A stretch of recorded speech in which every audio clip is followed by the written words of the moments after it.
வந்து சீட்டை வந்து எப்படி ப்ரொடெக்ட் பண்ணுறது, சில செல்லுகள் வந்து நம்மளுக்கு என்ன செய்யக்கூடாது, டைப் ஆகக்கூடாது. இப்போ எக்ஸாம்பிளுக்கு இதில் பார்த்தீங்கன்னா இதில் வந்து ஃபார்முலா இருக்குது. இதில் போய் நான் ஏதாவது டைப் பண்ணுறேன் அப்படின்னு சொன்னேன்னா அந்த ஃபார்முலா என்ன ஆயிரும், அழிஞ்சிரும். அப்போ அந்த மாதிரி சமயங்களில் சில இடங்களை வந்து நம்ம டைப் பண்ணாமல் இருக்கணும். மற்ற இடங்களில் எங்கேயுமே டைப் ஆகக்கூடாது. நம்ம டைப் ஆகக்கூடியது எந்த இடம் அப்படின்னு சொன்னோன்னா இந்த இதில் வந்து இது செலக்ட் பண்ணணும். என்னது, நம்ம எந்த கஸ்டமரோ அந்த கஸ்டமர் செலக்ட் பண்ணணும். இதில் வந்து ப்ராடக்ட் செலக்ட் பண்ணணும். இதுக்காண்டி மட்டும்தான் நம்மளுக்கு வந்து என்ன ஒர்க் ஆகணும், அந்த சீட்டில் வந்து ஒர்க் ஆகணும். மற்ற எந்த இதுவும் இந்த இதில் ஒர்க் பண்ணணுங்கிற அவசியம் இல்லை. அப்படி ஒர்க் பண்ணிங்கன்னா என்ன ஆகும்னா அந்த டேட்டா வந்து என்ன செஞ்சிடும், அந்த ஃபார்முலா அழியறதுக்கான வாய்ப்புகள் இருக்குது. அதுக்காண்டி நம்ம என்ன பண்ணோம்னா ப்ரொடக்ட் ஷீட் அப்படிங்கிறது அப்படிங்கிறத பற்றி பார்ப்போம்.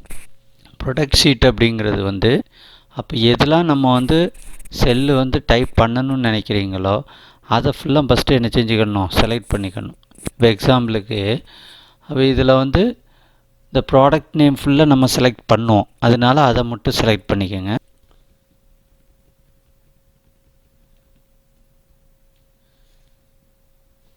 அடுத்து இதை வந்து என்ன செய்யணும் அப்படின்னு சொன்னோன்னா இந்த இது வந்து நம்ம டைப் பண்ணக்கூடிய ஏரியா. இந்த அலைன்மெண்ட்டிலோ ஃபார்மெட்டுக்கோ இந்த மாதிரி ஃபார்மட் செல் அப்படிங்கிற இதுக்கு போயிட்டிங்கன்னா ப்ரொடக்ஷன் அப்படின்னு சொல்லி இருக்கும். அதில் லாக்டு அப்படிங்கிற ஒரு செக் பாக்ஸ் இருக்கும். அதை எடுத்து விட்ருங்க.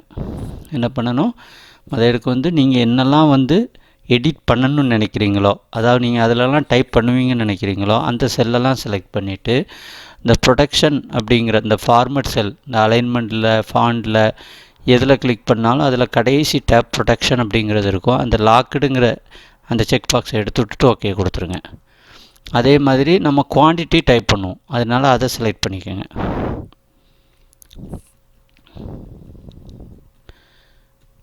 செலக்ட் பண்ணிட்டு அதே மாதிரி ஃபாண்டோ அலைன்மெண்ட்டோ போனீங்கன்னா இந்த ஃபார்மட் செல்ஸுங்கிறது வரும். அதில் ப்ரொடக்ஷனுக்கு போங்க, லாக்டை எடுத்து விட்ருங்க.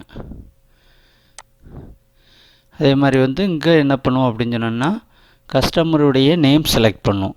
அதுக்காண்டி என்ன பண்ணுங்கள், அதை செலக்ட் பண்ணிட்டு ஃபாண்ட்டில் போய்ட்டு என்ன பண்ணணும், ப்ரொடக்ஷனில் அந்த லாக்டை எடுத்து விட்ருங்க.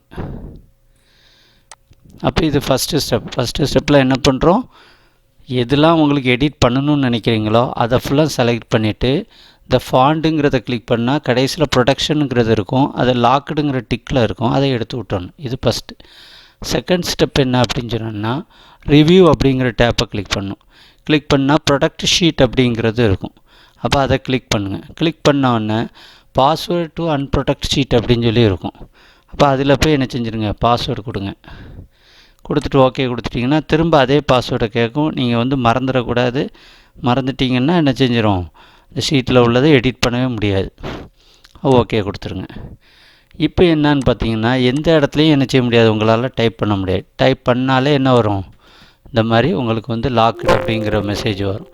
ஆனால் இதில் போய் நீங்கள் என்ன பண்ணிக்கலாம், ஏதாவது டேட்டாஸ் வேணுன்னா நீங்கள் கொடுத்துக்கலாம், அதெல்லாம் எடிட் ஆகும். அதே மாதிரி டூவில் போய் கஸ்டமர் செலக்ட் பண்ணணும். ஆனால் எந்த செல்லுலேயும் மற்ற எந்த செல்லுலேயும் அவங்களால எடிட் பண்ண முடியாது. ஏதாவது அவங்க அன்னெசரியாக என்ன பண்ண முடியாது, டைப் பண்ணாலே அந்த எரர் வந்துடும். அப்போ இந்த மாதிரி ப்ரொடெக்ட் பண்ணுறது. ஆனால் மற்ற எக்ஸ்போர்ட் ஒர்க் ஆகும், அது மாதிரி save bill and clear work ஆகும்.